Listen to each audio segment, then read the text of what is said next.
Violée par mon beau-père. Coucou la famille, j'espère que vous vous portez bien. Je suis heureuse de vous retrouver cette semaine comme d'habitude. Bienvenue dans cette nouvelle émission Confession. Aujourd'hui, nous avons une invitée qui a accepté de venir se confesser à nous et nous raconter son histoire. Afin de conserver son identité, nous allons l'appeler Marie. Alors, bonsoir Marie. Merci d'avoir accepté notre invitation. Je vais te laisser te présenter et nous raconter ton histoire. Surtout, sois relax et prends tout ton temps. Bonsoir Liana, je m'appelle Marie, j'ai 28 ans. J'aurai mes 29 ans dans un mois. Mon histoire remonte à il y a 14 ans au Burkina. Je suis béninoise, mais j'ai vécu quelques années avec ma famille au Burkina. Je n'ai jamais connu mon père. Jusqu'à aujourd'hui, je n'ai jamais eu le courage d'aborder le sujet avec ma mère. On n'a jamais parlé de mon père. J'ignore s'il est vivant ou pas. À l'époque, on vivait avec mon oncle ici au Bénin, mon oncle et sa famille, jusqu'à l'année où j'ai eu mon CEP. Leur relation, ma mère et mon oncle, s'est un peu dégradée parce qu'elle était tombée enceinte de mon petit frère. On a donc dû quitter la maison familiale pour rejoindre le papa de mon petit frère au Burkina. Là-bas aussi, après que ma maman ait accouché de mon petit frère, quelque temps plus tard, leur relation s'est dégradée, ils se sont donc séparés. On s'est retrouvés seuls, ma mère, mon petit frère et moi. Mon petit frère avait à peine 1 an et demi. Environ 2 ans plus tard, elle a rencontré un Belge, mon beau-père en question. Ils se sont mis ensemble, on a aménagé ensemble et avait loué une grande maison. On habitait tous ensemble, il a commencé à prendre soin de nous. Notre vie a complètement changé quand on l'a rencontré. Mon petit frère et moi, on ne manquait de rien. Il prenait soin de nous, comme si nous étions ses vrais enfants. Il a ouvert un restaurant à ma maman, un petit restaurant qu'elle gérait. Ça a fait qu'elle ne restait plus trop à la maison. Elle rentrait donc tard dans la nuit, surtout les week-ends, elle rentrait très tard. L'incident s'est produit le jour de mon anniversaire, le jour où je fêtais mes 15 ans. Ce jour-là, c'était un vendredi. J'étais en troisième, j'avais cours à 10 heures. Le soir, j'avais cours à 15 heures, je devais rentrer à 19 heures. Je n'arrive pas à oublier cette journée-là parce qu'elle m'a marqué. La journée avait très bien commencé, tout s'est bien passé jusqu'au moment où l'incident s'est produit dans la nuit. Ma maman m'a réveillé et m'a dit de sortir voir le cadeau que mon père m'avait acheté. C'était une moto, j'étais très contente. Comme l'école était très loin de la maison, ils ont pensé à m'acheter une moto pour me faciliter la tâche. Il avait les moyens, on ne manquait vraiment de rien. Je sais que la moto qu'il m'a achetée ne lui coûtait absolument rien. J'étais contente. Ma maman aussi en était vraiment fière. J'étais heureuse, on m'a organisé une fête d'anniversaire le soir à la sortie des classes. Et on devait partager un dîner avec mes amis au restaurant. Le soir, quand on est sorti des classes, on a fait la petite fête d'anniversaire au restaurant. Mes amis de classe étaient là. Quelques de mes professeurs aussi étaient là. Tout s'est très bien passé jusqu'à ce qu'on rentre à la maison. Ma maman devait rester au restaurant jusqu'à la fermeture. Elle devait rester rangée, faire le point avec ses employés avant de fermer et nous rejoindre à la maison. Mon petit frère, lui, dormait déjà. Nous sommes rentrés avec lui et mon beau-père. Je l'ai mis au lit et je me suis couché aussi. Dans la maison, il y avait 2 chambres à coucher. Une chambre pour mon beau-père et ma mère et une autre que je partageais avec mon petit frère. On était déjà au lit quand mon beau-père m'a appelé. Quand je l'ai entendu, je me suis immédiatement levé parce que c'était mon père. Je le considérais vraiment comme mon père. Il était devenu tout pour nous en fait. Quand il m'a appelé, je suis sorti. Il était dans leur chambre. Je suis sorti, je suis allé taper. Je lui ai dit que j'étais là. Il m'a dit d'entrer. Et je suis entré. Je rappelle que j'avais juste 15 ans. Très naïf, je n'ai rien vu venir. Quand je suis entré, il était assis. Il s'est levé, il s'est rapproché de moi. Il m'a dit que c'est juste pour me souhaiter joyeux anniversaire à nouveau, que j'ai 15 ans aujourd'hui, je suis en train de grandir, qu'il m'aime beaucoup.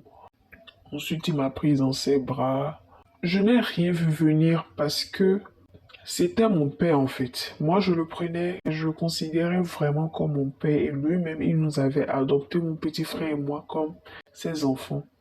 Quand il m'a pris dans ses bras, j'étais mal à l'aise, mais je n'étais pas du tout inquiète. Parce qu'on sait comment les Occidentaux, eux, ils se comportent avec leurs enfants. Ça me gênait, j'étais pas du tout à l'aise, mais je ne m'inquiétais pas. Étant naïve, je n'ai rien vu venir. Il m'a pris dans ses bras. J'étais là, je n'avais pas le courage de le repousser parce que c'était mon père, comment il aurait pris. Avant même de réaliser, de me rendre compte qu'il allait loin, j'étais en position déjà de panique, j'étais traumatisé, je ne savais pas comment réagir. J'étais encore vierge, mais je n'avais aucun moyen de défense. Il a donc abusé de moi, c'est comme ça que ça s'est passé. Je n'avais pas la possibilité de me défendre étant très petite. Je n'ai même pas eu la force de crier. J'étais tellement traumatisée, je ne réalisais pas ce qui se passait au point où je n'arrivais pas ni à me débattre, ni à crier.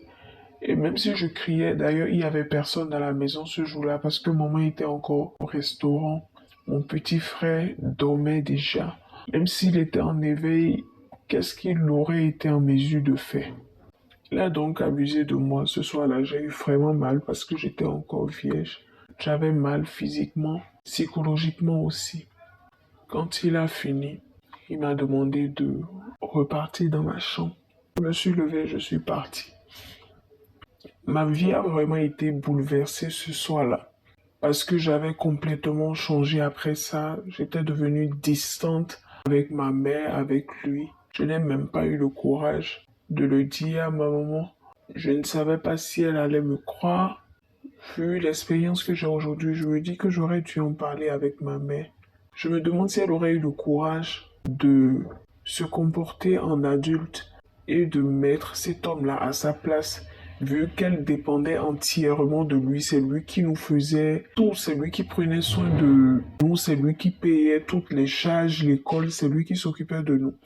Je suis donc devenue très réservée, je ne parlais presque plus, j'étais devenue timide. À l'école aussi, les choses sont devenues bizarres. Donc, tu n'en as jamais parlé avec ta maman? Tu ne t'es jamais confié à personne? Non, je n'ai jamais eu le courage d'en parler à qui que ce soit. Tu es la première personne à qui j'en ai parlé.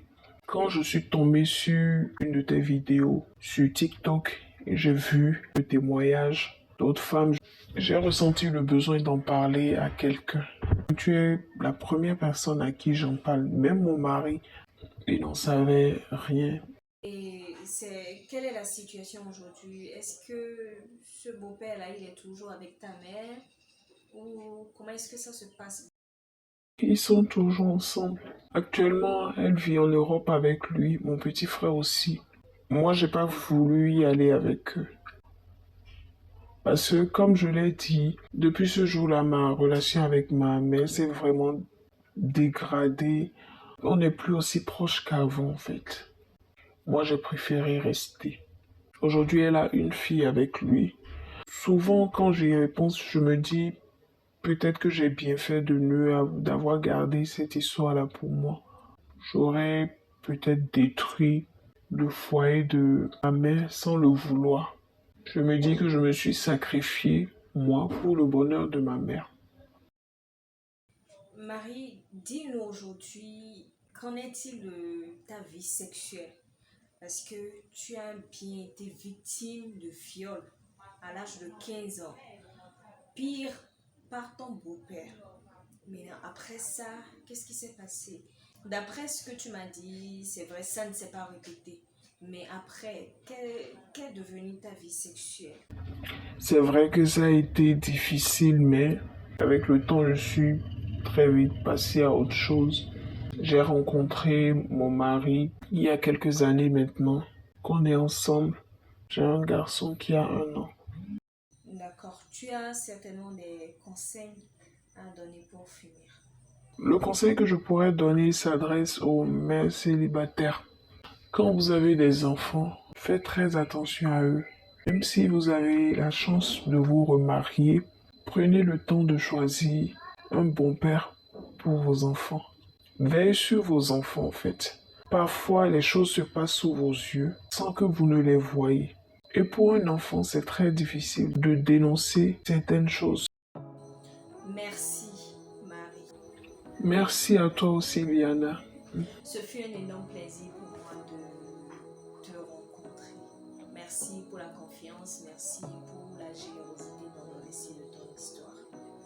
Voilà, c'était tout pour aujourd'hui. Ce fut un énorme plaisir pour moi et pour Marie de faire cette petite vidéo-là pour vous. J'espère que vous avez tiré des leçons de son histoire et que vous tiendrez compte de ces leçons.